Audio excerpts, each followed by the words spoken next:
JNews number 4, 7th of September 2014 to 12th of Elul. We are now giving you news and views from the land of Israel and anything related to the land of Israel. This is a new project of ours. We hope it is successful.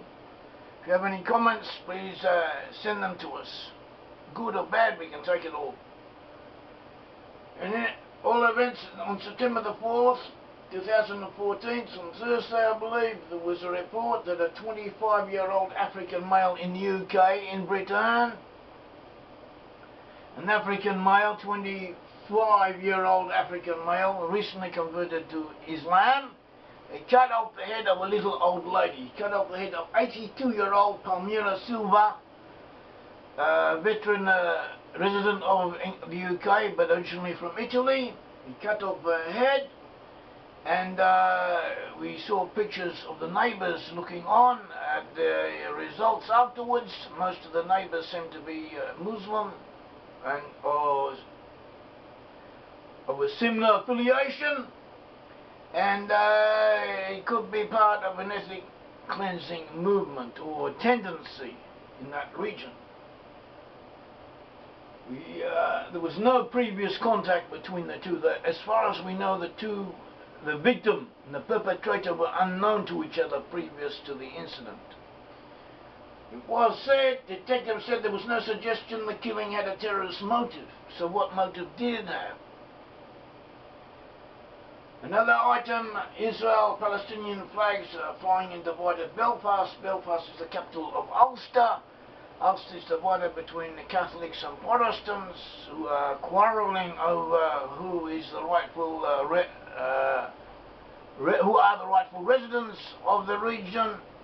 At all events, apparently the Protestants identify with the State of Israel. They frequently use Israeli flags, or a combination of the traditional Ulster Northern Ireland flag, such as this, with the flag of Israel, whereas in the Catholic areas, they often use, according to this news report, Palestinian flags. So that is something that has come up and is of interest. We have an item concerning Huckabee. Mike Huckabee, the Republican presidential candidate, visited Gush Etzion on Thursday, and he commented that it wasn't enough for Hamas to kill 3 Israeli teenagers. Then from the Gaza Strip they launched over 4,000 rockets towards the civilian population. He says, the enemies of Israel are the enemies of the United States, with its Muslim Brotherhood, Hezbollah, Hamas, ISIS, all are branches from the same evil tree, said Huckabee. And in effect he is right. All of these organisations are offshoots of the same central organisation, and they share the same basic ideology, which is to kill Jews and to kill infidels in general. We have an interesting incident, an anecdote, a true anecdote from the recent war, Operation Protective Edge, which we read about in a Jewish religious magazine known as Mavi Tzemeh, Parshat Ray, by Esh Watzman. So he gave us the basic information for what we are about to tell you. We know the Feast of Passover. You all heard of the Feast of Passover, of Pesach. The Jews eat matzot, which is unleavened bread. It says in Exodus 12, verse 15, 7 days you shall eat unleavened bread. On the first day you shall remove leaven from your houses. Whoever eats leavened bread from the first day until the 7th day shall be cut off from Israel. That is the commandment. It's forbidden on Pesach to eat unleavened bread. But you did have a positive commandment to eat matzot on the first day at least. And preparing matzot is quite complicated. Jews are very stringent about this. Even people who are otherwise relatively lenient, there's a thing about being extra strict on Pesach, and any leaven whatsoever is forbidden, especially in the making of matzot. To very summarily, any wheat, any flour mixed with water leave it alone for too long, it's liable to become leavened. The water has to be mixed with the flour and straight away put in the oven. That is the law, and baked into matzot straight away. Now it happens that even wheat on the stalk in the field before its harvest, once the wheat is ripened, if it gets wet, according to some opinions, it could be in a doubtful stage of leavening. At all events, that is a certain opinion, and that people are strict about this. And we have another point that this year they need twice as much wheat as usual. Why? Because next year is a sabbatical year, it's a Shemitah year, and next year agricultural work in the fields, or at least organised, mechanised agricultural work on the whole, will be forbidden. It will be forbidden next year to harvest wheat, so they need to harvest this year all of the wheat for next year, and for the year after they need twice as much wheat as usual. And usually the harvest is done after May, up until July, and in the summertime.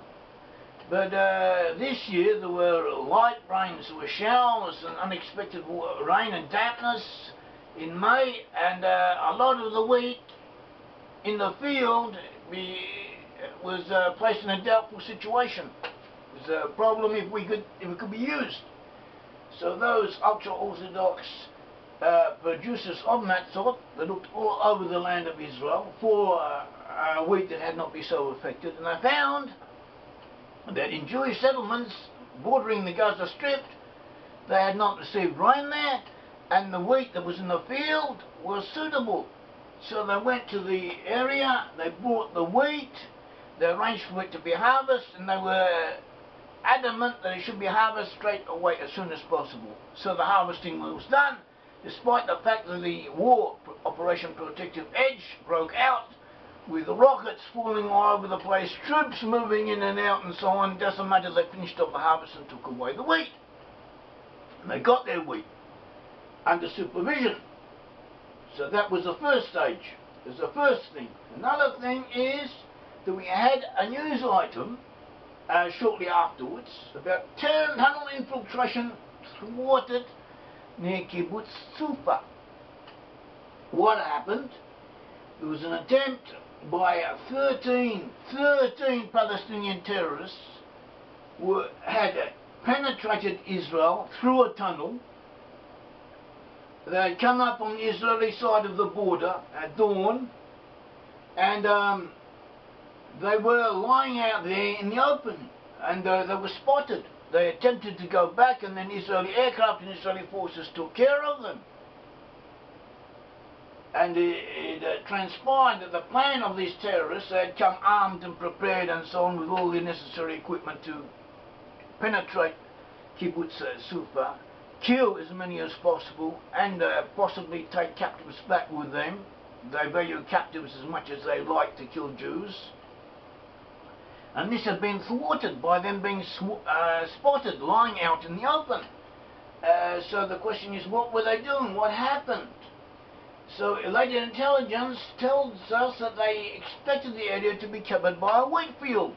They had dug the tunnel, prepared the tunnel well beforehand, and based on previous years' experience, the owner of the field had always let the wheat stand until the very last minute, and they expected to come up in a wheat field covered with wheat, high standing wheat stalks, and crawl through this wheat into Kibbutz Sufa, and they'd find their victims.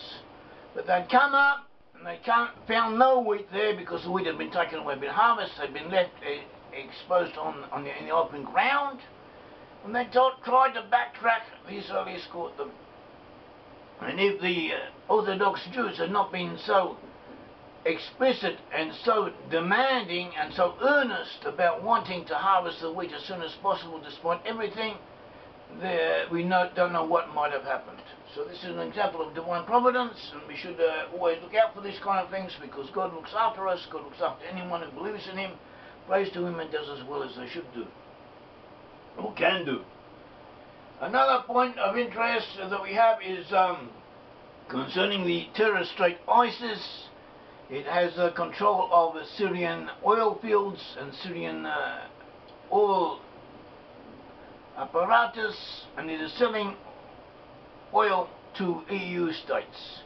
We also find that ISIS is advertising its propaganda in both German and English. And we know that Hamas in the recent war had received quite a lot of sympathy and support from Germans, not only from German Muslims, but from Germans, ethnic Germans, strongly supporting Hamas, and reports say that anti-Semitism is on the rise in Germany, and the Nazis or Nazi-type elements are coming back. We should all look out for this and be aware and be wary. May the Lord God of Israel bless all of you. Thank you.